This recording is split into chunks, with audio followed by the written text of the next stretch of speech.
يا حبيب الله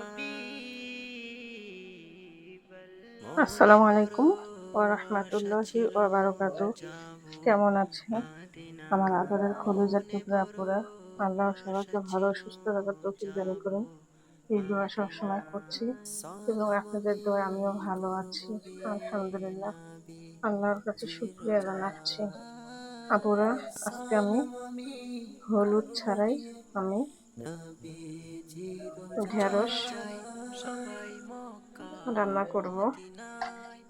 তো এখানে আমি চুলাতে দিয়ে দিয়েছি অলরেডি ফ্রাই প্যানে কাঁচামরিচ কাটা দিয়েছি, পেঁয়াজ কাটা দিয়েছি এবং ঢেঁড়স দিয়েছি। এবার আমি সরিষার তেল দিয়ে দিব।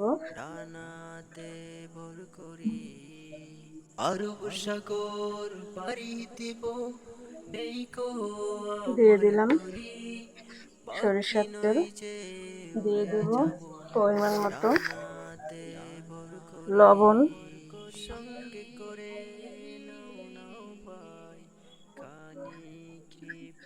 আমি লবণ দিয়ে দিচ্ছি পরিমাণ মতো। নাও নাও ভাই খানি কৃপা করি চলো যাই সবাই মক্কা। এবারে চুলাটা অন করে দেব। বিসমিল্লাহির রহমানির চলো রহিম। যাই সবাই চুলাটা অন করে দিলাম। মদিনা মক্কা মদিনায়। একটু নাড়াচাড়া করে দিচ্ছি।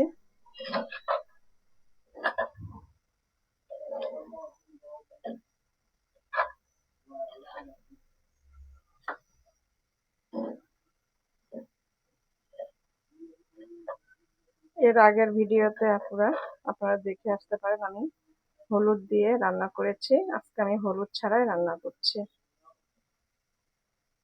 এইভাবে খেলেও রান্নাটা মজাদার হয়, ভালোই লাগে। তারপরে এবার আমি ঢেকে দিয়ে চুলার আঁচটা আমি একটু হালকাভাবে দিয়ে, যেহেতু পানি দিব না, পানি ছাড়াই রান্না করব, এবার ঢেকে দিচ্ছি।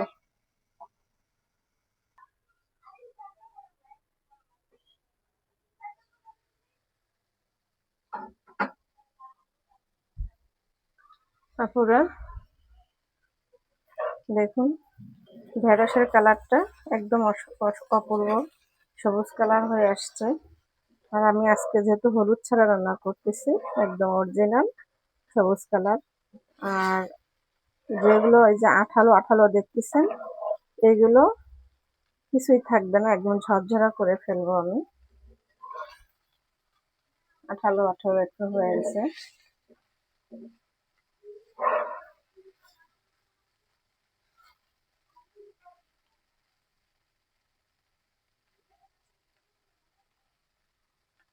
এবার আমি আর ঢেকে দেব না, এইভাবে রান্না করব।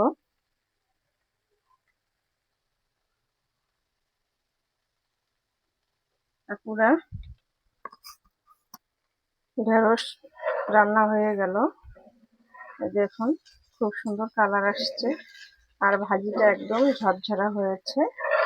আঠালো আঠালোটা একদমই নাই, কমে গেছে।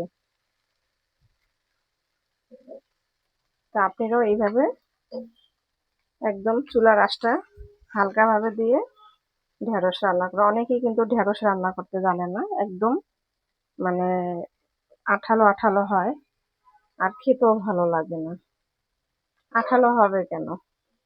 ভালো করে এইভাবে রাঁধবেন। আমার ভিডিওটি প্রথম থেকে শুরু একদম শেষ পর্যন্ত দেখবেন আমি কিভাবে রান্না করলাম। এইভাবে রান্না করবেন, ইনশাল্লাহ আশা করছি ঢেঁড়স রান্না ভাজিটা একদম ঝরঝরা হয়ে আসবে। তা এবার আমি নামিয়ে নিব। আপুরা, নামিয়ে নিয়ে আসলাম ঢেঁড়স রান্না একদম হলুদ ছাড়া। আর আপনারা যারা ঝাল খেতে পছন্দ করেন, বেশি করে একটু কাঁচামরিচ কেটে দিবেন। আমি একটু বেশি করেই কাঁচামরিচ দিয়েছি, একটু ঝাল ঝাল করে রান্না করে নিয়েছি। গরম গরম ভাতের সঙ্গে অনেক মজাদার লাগবে। তারপরে ভিডিওটি কেমন লেগেছে অবশ্যই কমেন্ট করে জানাবেন, লাইক দিন, বেশি বেশি শেয়ার করুন। দোয়া চাই ছোট্ট রান্নাঘর চ্যানেলটিকে সাবস্ক্রাইব করতে একদমই ভুলবেন না।